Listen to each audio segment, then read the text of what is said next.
మాస్కా దాస్ విశ్వక్సేన్ హీరోగా నటించిన unique romantic action entertainer Laila Ram Narayan దర్శకత్వంలో షైన్ స్క్రీన్స్ బ్యానర్ పై సాహు గారపాటి ఈ మూవీని నిర్మించారు. ఆకాంక్ష శర్మ హీరోయిన్ గా నటించిన ఈ సినిమాలో కామాక్షి ఓ కీలక పాత్రలో నటించింది. ఫిబ్రవరి 14న వ్యాలంటైన్స్ డే స్పెషల్ గా విడుదల కాబోతున్న ఈ సినిమాకు సంబంధించి ఇప్పటి వరకు విడుదలైన ప్రమోషనల్ కంటెంట్, తాజాగా విడుదలైన ట్రైలర్ అన్ని కూడా సినిమాపై భారీగా అంచనాలను పెంచేశాయి. చిత్ర ప్రమోషన్స్ లో భాగంగా మేకర్స్ ఆదివారం హైదరాబాద్ లో మెగా మాస్ ప్రీ రిలీజ్ పేరుతో వేడుకను నిర్వహించారు. ఈ ఈవెంట్ కు చీఫ్ గెస్ట్ గా హాజరైన మెగాస్టార్ చిరంజీవి చేసిన కామెంట్స్ ఇప్పుడు సంచలనం రేపుతున్నాయి. చాలా రోజుల తర్వాత ఆయన ప్రజారాజ్యం పార్టీ ప్రస్తావన తీసుకొచ్చారు. చిరు మాట్లాడుతున్న సమయంలో ఫ్యాన్స్ జై జనసేన అంటూ నినాదాలు చేయడంతో ఆయన కూడా జై జనసేన అని అన్నారు. ఇక చిరంజీవి నోట జై జనసేన అని రావడం ఇదే తొలిసారి. అలాగే నాటి ప్రజారాజ్యం పార్టీనే రూపాంతరం చెంది జనసేనగా మారిందంటూ చెప్పుకొచ్చారు మెగాస్టార్. దీంతో చిరు వ్యాఖ్యలపై మెగా అభిమానులు హర్షం వ్యక్తం చేస్తున్నారు. 2008లో చిరంజీవి స్థాపించిన ప్రజారాజ్యం పార్టీ ఆ మరుసటి ఏడాది జరిగిన ఉమ్మడి ఆంధ్రప్రదేశ్ అసెంబ్లీ ఎన్నికల్లో 294 స్థానాల్లో పోటీ చేసి 18 చోట్ల గెలిచింది. ఆ పార్టీకి 18% ఓట్లు దక్కాయి. అలాగే చిరు పాలకొల్లు, తిరుపతి నుంచి పోటీ చేయగా తిరుపతి నుంచి మాత్రం విజయం సాధించారు చిరంజీవి. అప్పుడున్న పరిస్థితుల్లో 2011లో పార్టీని కాంగ్రెస్ లో విలీనం చేశారు. ఆ తర్వాత కేంద్ర మంత్రిగా కూడా పనిచేశారు చిరంజీవి. కానీ అప్పటి నుంచి ఇప్పటి వరకు ఎప్పుడూ కూడా ప్రజారాజ్యం పార్టీ ప్రస్తావన తీసుకురాలేదు మెగాస్టార్. అప్పుడప్పుడు పవన్ కళ్యాణ్ మాత్రమే ప్రజారాజ్యం గురించి మాట్లాడేవారు. అప్పట్లో ప్రజారాజ్యంలో యువరాజ్యం విభాగానికి నాయకత్వం వహించారు పవన్ కళ్యాణ్.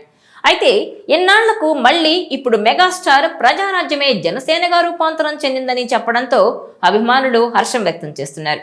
చిరంజీవి గతంలో ఎన్నడూ లేని విధంగా పొలిటికల్ పరంగా ప్రజారాజ్యం జనసేన అంటూ పలు కీలకమైన వ్యాఖ్యలు చేయడం ఇప్పుడు హాట్ టాపిక్ గా మారింది. అలాగే విశ్వక్సేన్ తండ్రి కరాటే రాజు అనే వ్యక్తి 17 ఏళ్ల క్రితమే తనతో కలిసి ప్రజారాజ్యం పార్టీలో పనిచేశారని తెలిపారు చిరంజీవి. తమ్ముడు పవన్ కళ్యాణ్ ను చూస్తే తనకు గర్వంగా ఉంటుందని కూడా చెప్పుకొచ్చారు. విశ్వక్సేన్ బాలకృష్ణ జూనియర్ ఎన్టీఆర్ అని అంటుంటాడు. అతని ఫంక్షన్ కు వెళ్తారా అని చాలా మంది ప్రశ్నించారని, కానీ ఇష్టాయిష్టాలనేవి ఎవరి మీదైనా ఉండొచ్చు, అలా అయితే వెళ్ళకూడదా అని ప్రశ్నించారని చెప్పుకొచ్చారు చిరంజీవి. రీసెంట్ గా మీడియా ఈవెంట్ లో మీరు బాలకృష్ణ కాంపౌండ్ కదా, చిరంజీవిని పిలుస్తున్నారేంటి అని విశ్వక్ ని అడిగిన క్లిప్ చూశానన్న చిరంజీవి, మా ఇంటికి కాంపౌండ్ ఉంది కానీ ఫిల్మ్ ఇండస్ట్రీలో ఎలాంటి కాంపౌండ్లు లేవని చాలా చక్కగా విశ్వక్ సమాధానం ఇచ్చాడని కొనియాడారాయన. అందుకు విశ్వక్ ని అభినందిస్తున్నానన్నారు. ఇక విశ్వక్సేన్ మన మనిషి కాదు కాబట్టి అతని ఫంక్షన్ కి పిలిస్తే వెళ్ళకూడదని ఉండకూడదు, ఖచ్చితంగా వెళ్ళాలి. అతను మన ఇండస్ట్రీ మనిషి, మనలో ఒకడు, మన కుటుంబ సభ్యుడు అనే మెసేజ్ ని మనం పంపించాలి. మనం వారికి దూరంగా ఉండడం వల్ల మన ఇమేజ్ పెరుగుతుంది, మనకు ప్రత్యేక గుర్తింపు వస్తుందనే భావం కరెక్ట్ కాదు. మనకి ఫ్యాన్ బేస్ పెరగాలంటే అది మనం చేసే సినిమా కంటెంట్ ఇస్తుంది తప్ప మనల్ని మనం గిరిగీసుకొని కూర్చుంటే రాదన్నారు చిరంజీవి. అందరం ఒకటిగా కలిసి ఉండాలన్నారు.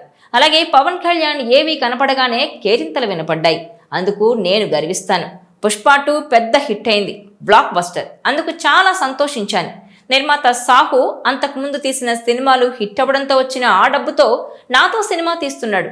అతను బాలకృష్ణ కాంపౌండ్ అనుకుంటే నాతో ఎందుకు సినిమా తీస్తారని ప్రశ్నించారు చిరంజీవి. అందుకే ఇండస్ట్రీలోని వారంతా ఒక కుటుంబంగా ఉన్న రోజున ప్రతి ఒక్కరూ గొప్పగా చెప్పుకుంటారని చెప్పుకొచ్చారు. అలా చూస్తే అంతా ఆనందంగా ఉంటుంది. ఆ ఆనందం కోసం సాహు, విశ్వక్సేన్ నా దగ్గరకు రాగానే ఓకే చెప్పేశానన్నారు. ఇక ఆ కాంపౌండ్ ఈ కాంపౌండ్ అనే భేదాలు ఇక రావని అనుకుంటున్నానని చెప్పుకొచ్చారు చిరు. ఇక లైలా సినిమాలో లేడీ గెటప్ లో కనిపించబోతున్నాడు విశ్వక్సేన్. 2 రకాల పాత్రల్లో విశ్వక్సేన్ అద్భుతంగా చేశాడు. కథాంశంలో దర్శకుడు రామ్ నారాయణ్ ఎంటర్టైన్మెంట్ తోటి కామెడీగా ఉండేలా సినిమాను చక్కగా తెరకెక్కించాడని సాహు వాళ్ళు చెప్తుంటే ఎక్సలెంట్ అనిపించింది. ఈ రోజున అది కావాలి. అనిల్ రావిపూడి తీసిన సంక్రాంతికి వస్తున్నాం సినిమా మొన్న చూసినప్పుడు నేనేం లాజిక్లు పట్టించుకోలేదు, ఆద్యంతం నవ్వుతూనే ఉన్నాను. అలాగే ఈ సినిమా కూడా ఆద్యంతం లాజిక్కుల ఆలోచన రాకుండా, బ్రెయిన్ కి పని పెట్టకుండా కేవలం హృదయంతో ఈ సినిమా చూసేలా, ఎంజాయ్ చేసేలా రూపొందించి ఉంటారని అనుకుంటున్నాను. విశ్వక్, రామ్ నారాయణ్లకు ఈ సినిమా బ్లాక్ బస్టర్ అవుతుందని అన్నారు. ఈ నేపథ్యంలోనే ఈ సినిమాపై అంచనాలు భారీగా పెరిగిపోయాయి. ఈ మూవీకి ఏ సర్టిఫికెట్ జారీ చేసింది సెన్సార్ బోర్డు. ఈ వీడియో మీకు నచ్చినట్లయితే please share, like and subscribe.